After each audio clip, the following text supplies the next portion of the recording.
Hello dogs, Lildawg right here, right now. Welcome back to Magical Eyes. Red is for Anguish. Now then, we're heading into Business District.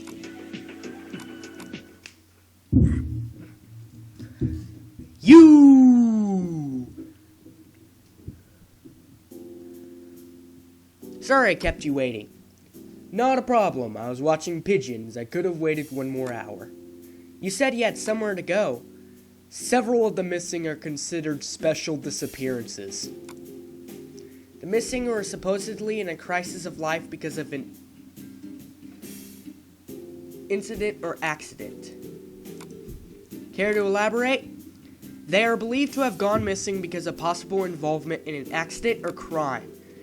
Did you find any evidence of that? As far as the records show, there's nothing that decisive. It only makes their disappearances look a little different from normal. I don't know there were such records left. Not every record's detailed enough, but some of them are.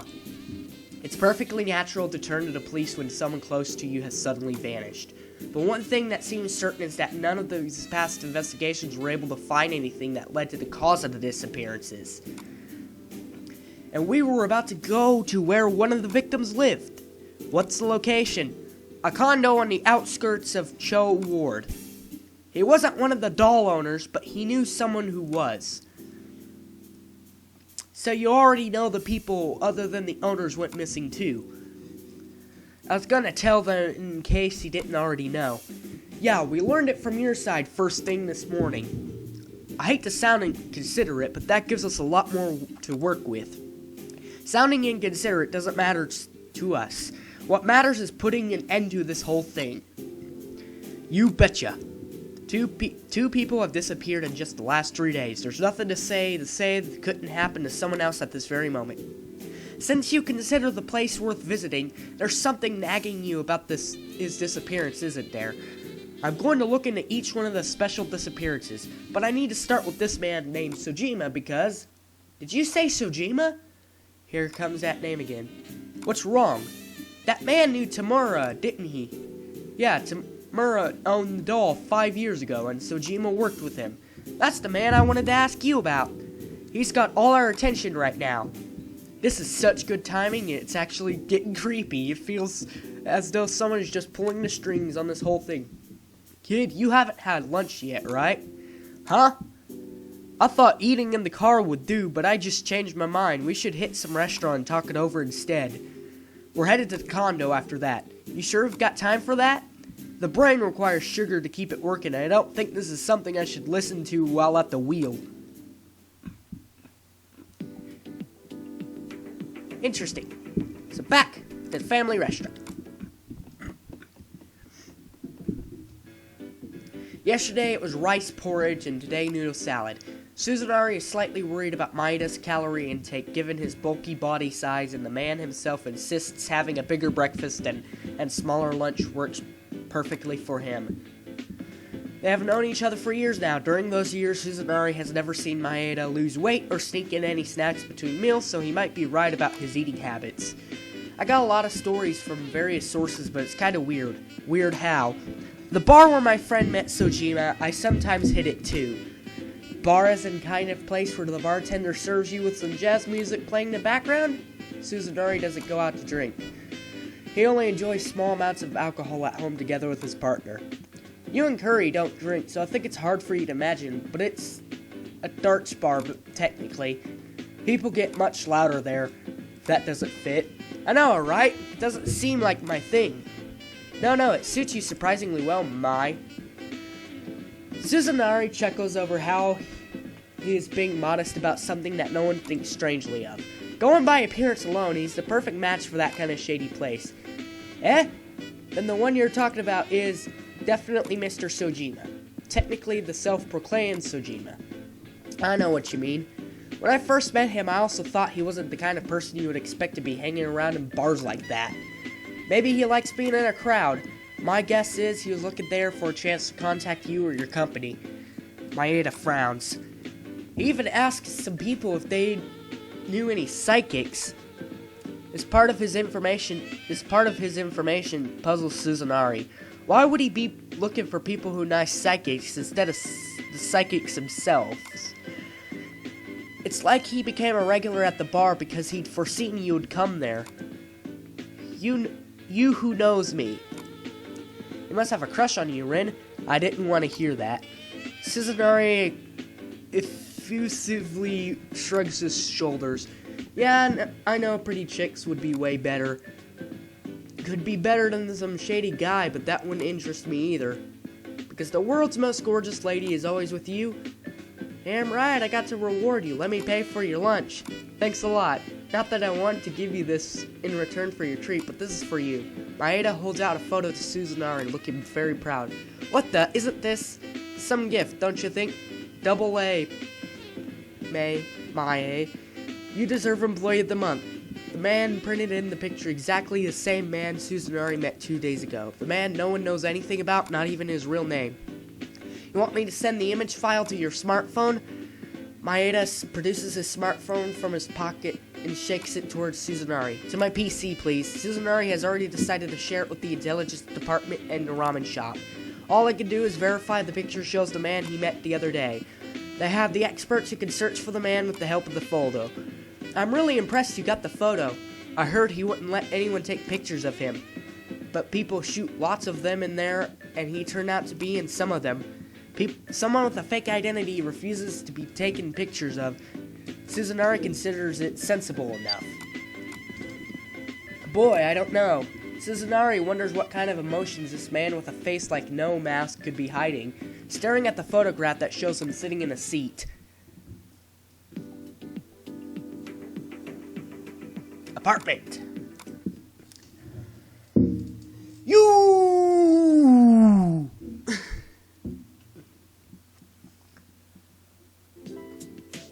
Sojima used to live by himself in the corner at the end of the room at the end of the 8th floor. I follow Azuma's gaze and find some laundry hanging out to dry on the balcony. Someone else lives there, so I guess we can't go in. What made you choose Sojima over the special disappearances? The records tell me this one smells like the most like a crime. It's got nothing to do with what you filled me in on our way here. This is just a coincidence.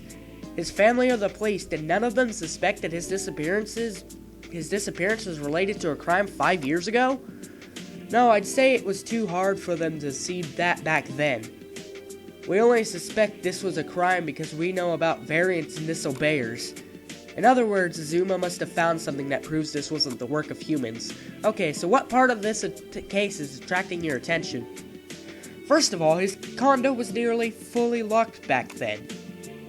His boss and co-worker were worried when they lost contact with him and had the apartment manager let him into his room.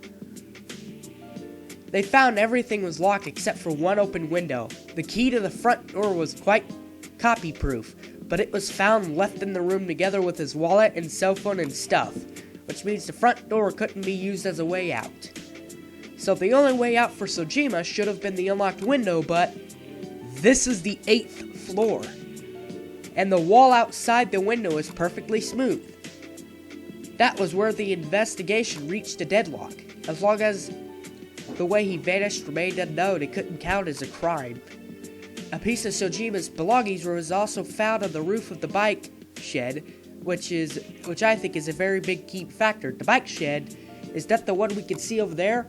That's right, they found his favorite stole on the top of it. Stole? A type of shawls. Usually a stole is used by a woman, but Sojima was wearing one because he suffered from sensitivity to the cold. Nobody attached any importance to it back then, though. And what's between his disappearance and that thing? There's a non-negligible chance that he accidentally dropped it from the building while heading out. The stole is a quality product of wool made from an animal called a vicugna.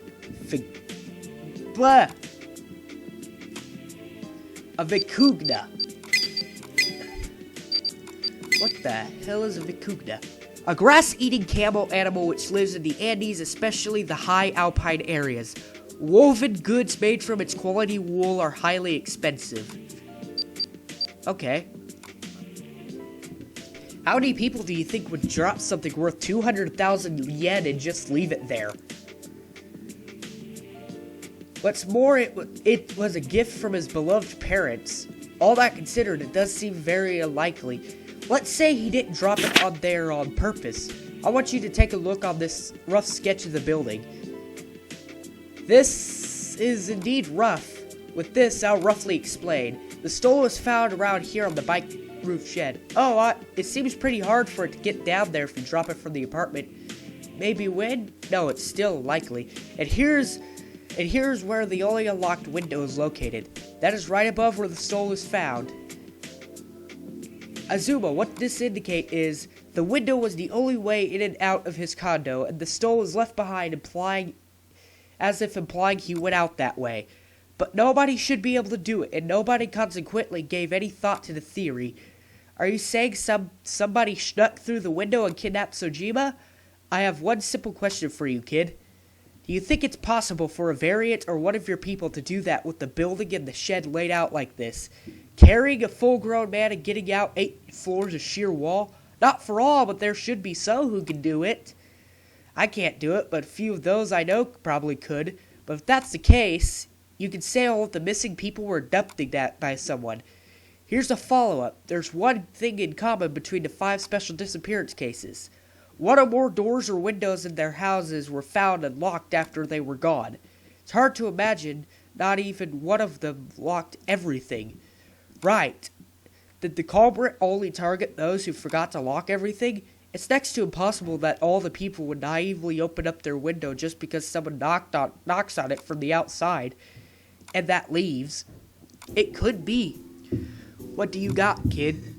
If there have been dozens of abductions with this sort of method, you'd think there at least be some victims resisted or left trails in the process, right? They could have run for their lives, yelled for help, or called the police. There should have been someone near them who would have noticed signs of the struggle. I was thinking about the same thing. Even if the kidnapper hurt or killed the targets before taking them, trails would have been left in some ways. For instance, like what happened in the backyard of the knick-knack shop. But at least as of now, nothing shows that the kidnapper did either hurt or kill the targets. That was why it was thought they had disappeared by themselves for some reason. What are you up to, kid? I think I've got a little hint that could help with my case. Struck by sudden inspiration? Yes. Even if that's the only thing we've got here, bringing you up here did pay off. I'm going to look into other intel too. I'm going to be visiting locations where other special disappearances occurred. Please let me know when you find anything new. You too. So we have a kidnapper on the loose. Chul. Okay, let's head to Chul. Kamasaki Station. A gigantic arterial station that covers several peripheral areas in terms of economics and material flow. Its surroundings are fairly developed, and you can find a number of large entertainment facilities and multi-storied office buildings. The sun still lingers high in the sky around this hour in May, while walking down the station front street crowded with pleasure seekers and locals. Mina Mikawa is thinking back on the reunion he had with his old friend yesterday. Even though his friend seems aimless, he always knows full well what he's supposed to do. The fact he hasn't changed a bit makes him feel nostalgic and happy. Mina Mikawa has known that his old classmate has a special part-time job since he still went to school. Funnily enough, he wouldn't really try to hide it from other people, so you'd easily become aware of it if you were even a little close to him. Mina Mikawa sees the reunion as an opportunity. He has one regret from his high school days, that he hasn't yet fully replicated what his old friend did for him. He knows that Yu considers it a trifle that doesn't need to be repaid, but it's exactly that personality that makes him sincerely want to work off his debt. He thought to poke around the doll when he visited 2 shops today, but decided against it. Yu had warned him about the doll. If Mina Mikawa were to spread the word, it could get more people involved.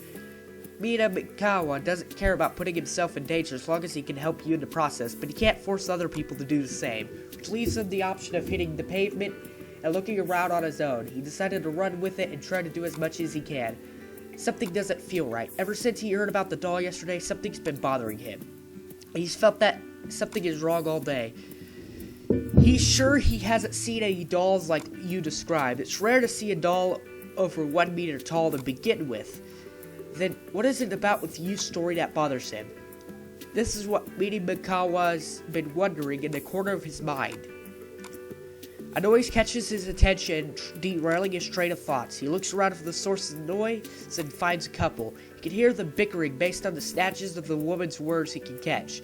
She seems to have arrived late. Ah! A light bulb goes on in his head when he realizes what's been bothering him. He couldn't remember what it was because it has nothing to do with the doll at all. He starts to pull out a smartphone but pauses. He realizes he made a very silly mistake. He forgot to ask you for his number. Instead, searches his address book for someone who should know it. And then a music idea comes across his mind.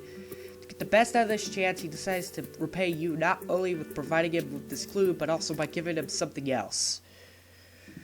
Woo! I'll be right back.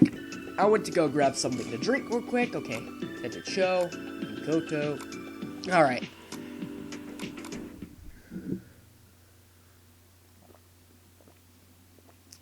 The Chiharu side. The warm sunlight and the soft wind are drifting in through the window. Everything feels calm this afternoon. Ever since I finished lunch, I've been lost in reading a novel, sitting on the sofa. First finished reading it a week ago, and this is my 5th read through. Whenever Ayamakawa recommends a story, I definitely always go through it more than once. The moment he recommends a piece of writing, it immediately turns into some kind of Bible to me.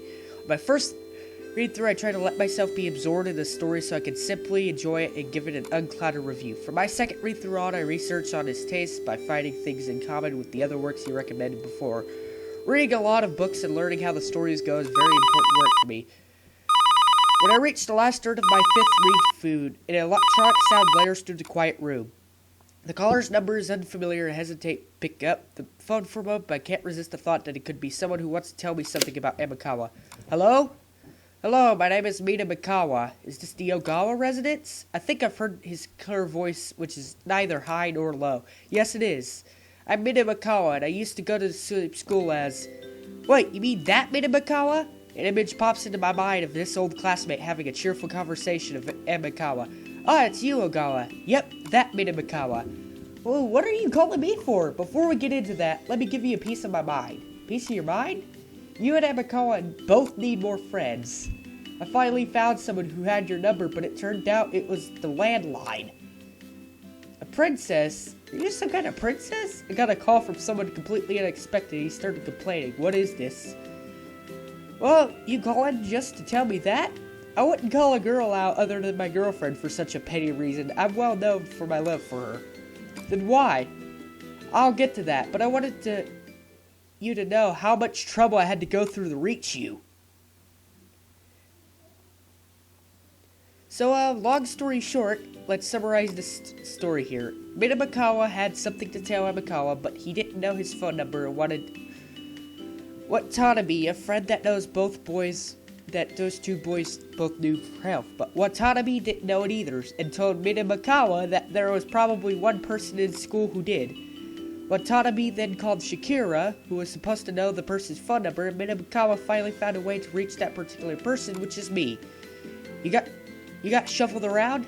Well, if you put it that way, yeah, but it's so harsh of you to turn my 30-minute explanation into a single sentence. Alright, so you want me to give you Amikawa's number? Based on my data on Amikawa, he wouldn't mind me giving it to Mina Mikawa. How awesome! You actually do know his number? I don't think it's such a big deal. I mean it, ever since Watanabe and I don't know, I doubt there's anybody but you at school who knows. That's not improbable. As far as I can tell, Amikawa barely talks to people other than those two boys, me and some teachers. If I'm really the only one who has his numbers, I'm kind of proud of myself. Alright then, I need you to tell him something. What? Don't you just want to know his number? I'd like you to help me out, if it's not too trouble for you. No trouble, not at all, but I guess you telling his number now would suffice. Actually, Watanabe and Shakira suggested I have you call him because that would be amusing, and I totally agree. Amusing? You're pretty blunt. I assume Shakira meant how you would react, but I can't wait to see, what I can't wait to see is Amikawa's response. How so? He'll definitely be surprised if you call him. He's way more than a cool guy. I'd say he's almost as composed as a grandpa, so I really want to see him lose his cool. Emikawa getting surprised by my phone call. I think I want to see that too. If you really don't want to, just give me his number and I'll call him. Me and Emikawa should know what my answer will be. Apparently my feelings for Emikawa are pretty obvious to those people who are somewhat close to either of us, but I'm not willing to die or dodge his subject unless it causes him trouble. Okay, what do you want me to tell him? That's what I'm talking about. It's gonna be sort of long, so you might want to write it down. I never would have imagined I would have this opportunity to call Emikawa out of the blue. Even though I write it down, made Emikawa's message, my mind is too busy to understand any of it. I'm already too excited by the fact that I'll be able to hear his voice on the phone. This has always been too obvious, but I'm crazy for him.